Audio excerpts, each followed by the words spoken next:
estabelecidos. Nós temos outros atos, vários, de diferentes nomes, que compõem o direito comunitário derivado.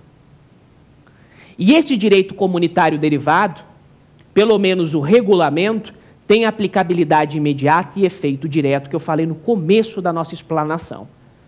Porque a característica do direito comunitário é a aplicabilidade imediata e o efeito direto. O regulamento é o mais importante, ele é geral, ele tem aplicabilidade imediata e efeito direto. A diretriva e a decisão, elas precisam de um ato de transposição. O que é esse ato de transposição? Cada um dos 27 estados da União Europeia, 27 estados-membros da União Europeia, precisa transpor, precisa de um ato de transposição. O regulamento não. O regulamento tem efeito direto e aplicabilidade imediata, que é a principal característica do direito comunitário. Tudo bem? Para finalizar o nosso tema do dia, para ficar bem completo, pessoal. Nós temos apenas que destacar que a União Europeia é um bloco regional extremamente desenvolvido, é o mais desenvolvido do planeta. É o símbolo do direito comunitário e do direito da União. É tão desenvolvido que tem um sistema de solução de controvérsias judicial. O que é isso? As controvérsias, os litígios envolvendo estados e particulares, no âmbito da União Europeia, são solucionados exclusivamente pelo Tribunal de Justiça da União Europeia. Vejam que o sistema de solução de controvérsias na União Europeia, ele é exclusivamente judicial. Tem um tribunal supranacional. Ele é judicial, tem um tribunal supranacional. Rimou, não tem como esquecer. O Mercosul, que é direito da integração, não tem esse sistema. O Mercosul se baseia, por exemplo, na arbitragem. A União Europeia é tão desenvolvida que já tem a cidadania da União Europeia. A cidadania da União Europeia, o cidadão europeu, é um instituto complementar à cidadania nacional. Qual o requisito para você ser cidadão europeu? Ser nacional de um dos 27 Estados-membros. Basta o vínculo de nacionalidade. Tu vai ter a cidadania europeia, que é complementar à nacional. Não anula, ela é complementar, ela enriquece. Ok? Vejam o quão rico foi o nosso estudo. Meus amigos, muito obrigado pela atenção.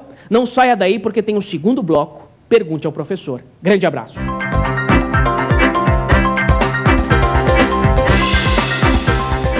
Olá, meus amigos, tudo bem? Vamos começar o segundo bloco do programa de hoje, Pergunte ao Professor, com perguntas feitas pelos acadêmicos sobre o tema do dia. A sua participação é fundamental, com sugestões de temas quanto ao programa, críticas e até mesmo perguntas sobre os temas ministrados. Eu já gravei programas baseados em temas sugeridos por vocês. Para que a sua participação seja efetiva, mande um e-mail para nós. provafinal@lfg.com.br. Vou repetir só mais uma vez, gurizada.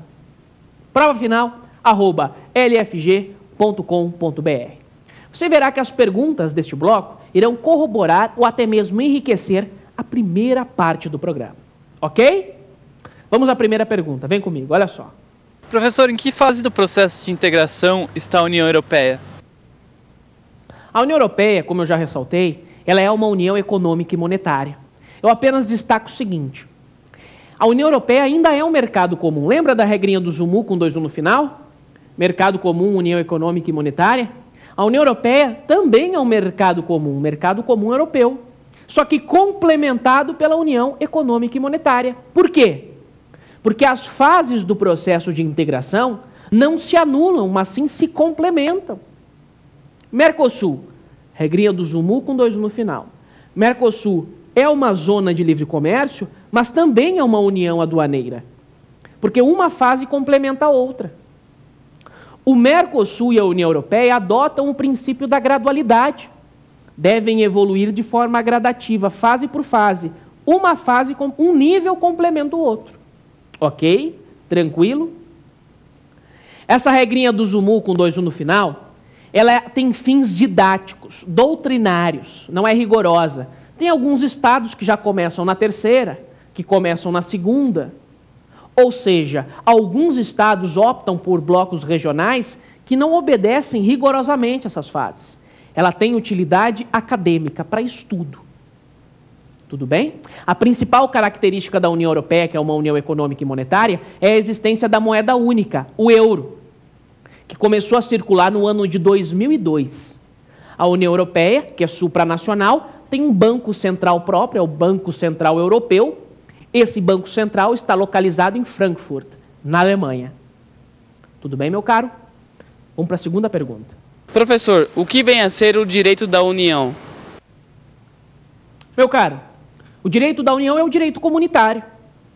A doutrina europeia hoje chama o direito comunitário de direito da União ou direito da União Europeia. Estudar direito comunitário ou direito da União, eu gosto de repetir porque é repetindo que você aprende, eu já falei isso. Estudar direito comunitário ou direito da União ou da União Europeia é estudar os tratados e atos normativos da União Europeia, do bloco regional. Vocês não podem esquecer uma coisa básica e importante.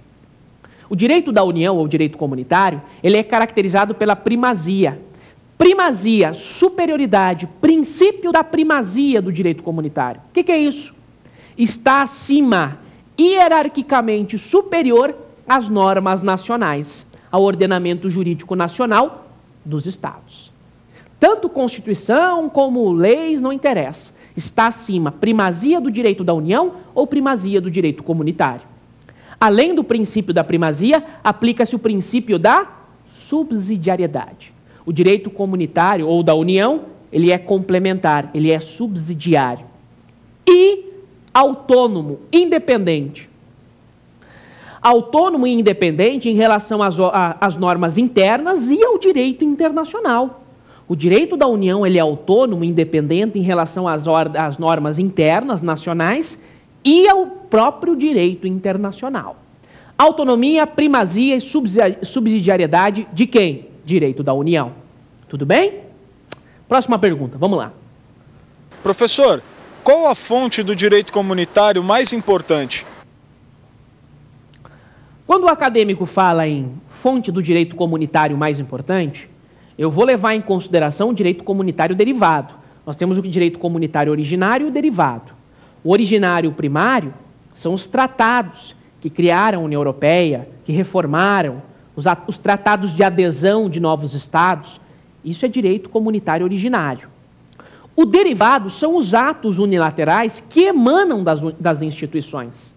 Quais são esses atos? Regulamentos, diretivas, decisões, recomendações e pareceres. Regulamentos, diretivas, decisões, recomendações e pareceres. Esse rol é um rol exemplificativo, nós temos outros atos. Este rol está previsto no artigo 288 do Tratado sobre o Funcionamento da União Europeia.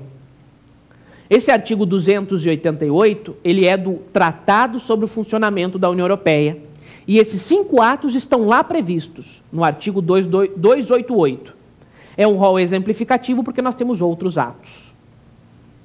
A fonte derivada, o ato mais importante, sem dúvida, o mais utilizado, é o regulamento, porque ele tem caráter de lei, ele é abstrato, ele é geral, o regulamento. E ele tem efeito direto e aplicabilidade imediata. Efeito direto, porque ele pode ser aplicado diretamente à relação entre particulares. Isso é efeito direto. E a aplicabilidade imediata, porque ele não precisa de nenhum ato de transposição. Ele não precisa ser incorporado. Desde já tem efeitos dentro do território de um Estado-membro da União Europeia. Por isso que a mais importante é o regulamento. Mais uma pergunta. Vamos lá. Professor, o que vem a ser reenvio prejudicial? Caro aluno, reenvio prejudicial é um instituto, consiste em um instituto criado pelo direito da União com o objetivo de dar uniformidade à interpretação do direito da União, do direito comunitário. O reenvio prejudicial tem como objetivo harmonizar as normas de direito comunitário, unificar, harmonizar a interpretação do direito comunitário. Mas o que consiste esse reenvio prejudicial? Não esqueçam